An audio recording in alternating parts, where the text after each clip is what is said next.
Welcome to Lawyer Talk. Today's topic is Lawyer 2, your second semester of legal research and writing. And today I'm joined by Madeline Ganser and Brandon Karras, and we're going to talk to you today about their experience with Lawyer 2. And these are current 3Ls here at Ave Law. And my first question for both of you is, what did you like most about Lawyer 2?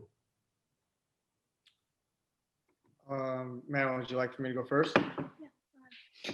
So I thought Lawyer 2 was unique, and I was partial to Lawyer 2 opposed to Lawyer 1 because I thought it really gave me a chance to actually want to get involved. And I was now forced to want to get involved because it was something that gave me tangible stuff that I could think, oh, like these are skills that I'm going to be able to use and to speak into. Like I felt like I was actually now becoming a lawyer. And when I was given the fact pattern with the joint appendix and I'm reading through that, all of that material was to me very intriguing. But then once it came to researching and to writing, I started to really then see like, wow, this is what the legal profession is like. I really need to know this now, opposed to then learning it later. And so I could feel that Lawyer 2 was a lot of fun, especially because there's a little bit of a competition aspect, and especially when there's a little bit of a competition behind it, it really can drive you to be the best you can be in a way. And I really found with the oral advocacy and the writing, I found it a lot of fun to really spend the time. It was almost like I was like Sherlock Holmes, like a scavenger hunt. You're reading through the joint appendix, trying to find particular things you could sculpt to an argument or find a way to mesh into a good legal doctrine or find the pertinent legal doctrine to your case. So a lot of that was a hard work, but definitely the fruits were very rewarding. All right, so Madeline, can you tell us about your experience in Lawyer 2? Yeah, so similar to Brandon, I really liked the aspect of Lawyer 2 because the entire aspect of Lawyer 2 because it allowed a student to feel, like Brandon said, a real life experience. It's different from all your other doctrinal classes where you're reading your textbooks and you're getting cold called in class and the Socratic method. This is more of a real life experience. You are not only having your brief, but you're also having the oral argument and oral advocacy part of the class, which is, was my real first experience with presenting such an extreme argument and an intricate argument to a group of people. So that was a great learning experience. And on top of that, depending on how far you advance in the whole oral advocacy competition, you're presented with judges who really know their stuff, whether you're mooting with students who know the fact pattern in and out, just like you do, or you're mooting with your lawyer professors. I know we had a series that was Dean Milliron, Dean Seepley, and I think one other person, and they all really take the fact pattern seriously. So it's something that you can't, there's no Quimby for it. You can't go and find a case brief. You really have to know the information, and in order to look your best and present your best in front of those judges, it puts you to a challenge. So I liked that aspect of it a lot. Okay, great. Now let me ask you this question. So there's no question there's a lot of work involved with Lawyer 2. So how did the two of you approach the workload? Yeah, I'll go. So I stand by this method for me. I really like having a 3-day weekend. I was able to do that my first and kind of my second year where I didn't have to work Fridays. So I always devoted one of my weekend days to lawyer. For me, that's just how it worked. I liked getting to the library early and leaving at like 5 o'clock, making it a work day, and just tackling it then and there. I find it really difficult for me, and maybe some of you aren't like that. Maybe you're the other way. But if I start working on something and then I stop my research or I stop my writing, it's very hard for me the next time I pick it back up to remember exactly where I was at. So for me, I like to just knock out as many chunks as I can, give myself a couple days off, reread it with fresh eyes, research with fresh key terms or things that I maybe didn't consider that I slept on. So that's my method. I really liked just giving it the 1-day approach, but like I said, that's not for everybody. So my best piece of advice is just find what works for you. If it's 1 day, then that's great. If it's not, some people like to do 2 or 3 hour stints, then do that as well. But I would just say find what works best for you and go with that. All right. I was more under the idea of that there is no substitute to hard work.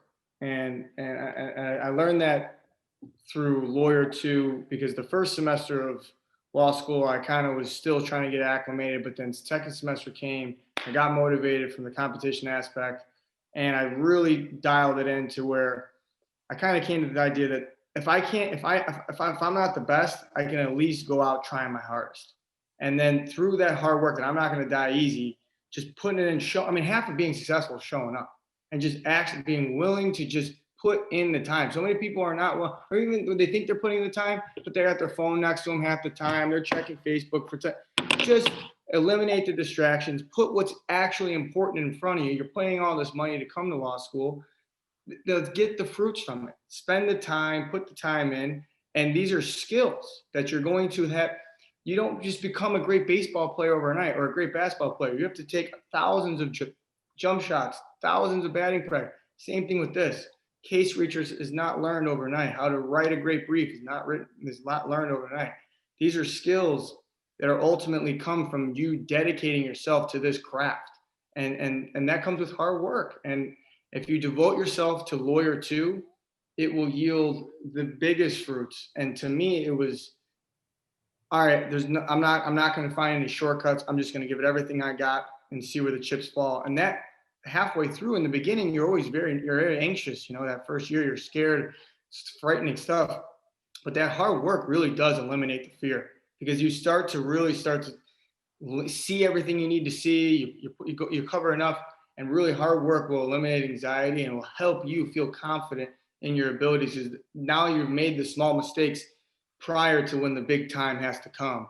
And you notice the difference for the students that really did put in the time, or the students that don't.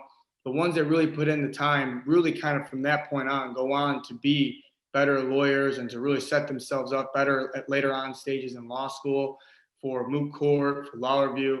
So if you really work hard at not only this semester, but particularly in Lawyer 2, you will grow. You will see exponential growth in law school for yourself.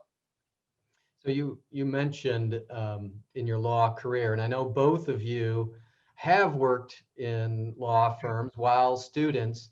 So did you have personal experience where you saw the skills that you learned in Lawyer 2 and actually then implemented them or used them in the workplace? Absolutely, that's a great question, because that's basically what I'm getting to. That's what I'm alluding to, right? Is that I love Ave Maria. I love all the different, Professor Murphy, Professor Meyer, great professors.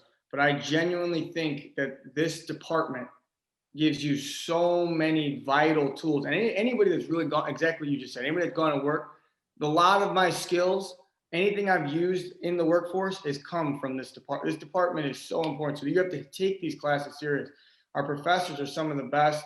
They're very open to speak whenever they need to. They answer your questions.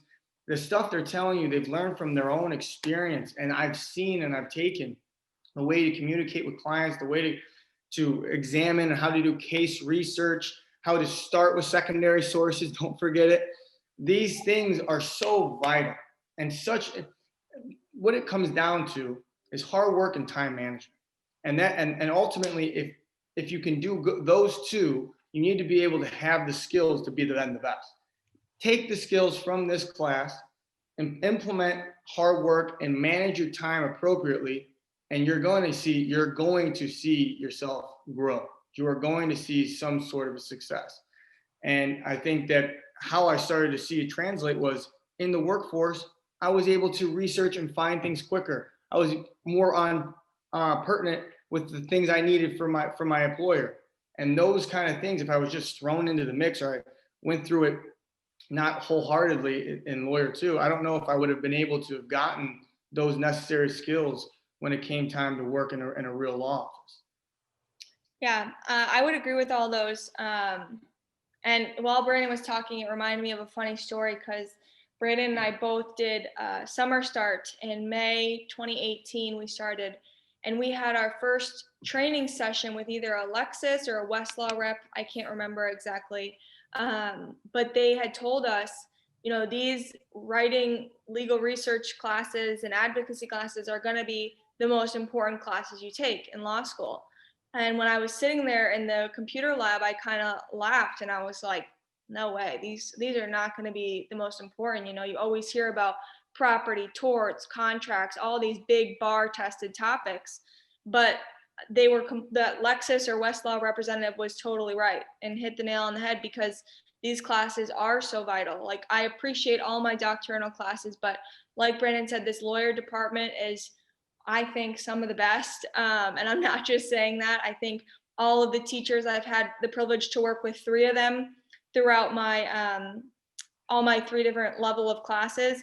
And out of those three and the other ones I've even gotten to know by not having them as my professors, incredible people, incredible teachers who are really there to help their students and want the best for them. And it has definitely translated into our working careers, my working careers. I think it helped my public speaking without a doubt, and it helped my research, just like Brandon said, just getting more practice and having an opportunity to sit with a professor or a teaching assistant and get feedback telling them that you're on the right track or you know what you're doing, you know, you're putting out good work, is great because you're not going to have your hand held, so to speak, in school, and you're really not going to have your hand held in the workforce. So these are just practicing years, and I think it's invaluable. Okay, great. Now, another question I have for you, and here it is. So, what is one tip that you would give to a LAWR2 student? My biggest tip would be if you do take the method that I said and you take a whole day to study or research and you find nothing after that first day, do not feel discouraged because I couldn't tell you how many times I left the library and I got into the car and I was so aggravated or so disappointed in myself. I felt so unaccomplished because I just didn't find what I was looking for. Or I felt like by the end of the night, I had 30 different tabs open and so many cases to read, and just take it from me, and don't beat yourself up about it because like Brandon said, and I know like the professors say, you know, researching isn't easy. That's why they hire law clerks to do research, because it takes time and it's tedious work. But that feeling once you find a case that's on point or goes in your favor, or you're able to distinguish it from your facts and show why your case is different than the one you found, is such an incredible feeling, and it really all pays off. But my biggest tip is don't get discouraged if you don't find it immediately. Just keep looking. Brandon. Thank you. I would say just remember, you know, Rome wasn't built in a day. You know, that you start out and you want to have these answers, just like the same thing, don't be discouraged, but also remain flexible. I remember there were certain things that came with in the beginning. I thought, oh, this is what I need. This is it. It might not be what you need. So if you come down the road and you see that, you know what, don't hold on to it like it's like, oh, this is my baby now. Understand that might not be what you need to ultimately best advocate for whatever side you've been assigned, and just stay open and let everything come through and filter out what it is you need. And I would say if there was another tip, use these professors and the TAs to your benefit. They have so much knowledge. They have so many little tips. Listen to them. Watch the videos they post on Blackboard or Canvas. Watch these videos and ask questions in class. They're willing. Professor Fluth can attest. I was in his office all the time asking questions, running by this. He wasn't always maybe giving me, hey, this is the answer, but a gentle hand at my back is really what I needed, because I should be doing it on my own. And for them to do that, I think just stay focused, stay disciplined. You know what I mean? Stay disciplined, stay humble, stay hungry, and just keep moving forward. I think eventually, if you understand the severity of what this class can ultimately not just set up for one grade in law school, but ultimately for skill wise for a career long lifelong of being an attorney, keep that in mind. I genuinely believe you will get the most out of this class. Those are great points. And I think the key is just to keep working steadily along, stay disciplined and don't get discouraged. So thank you, Brandon, and thank you, Madeline, for your time today.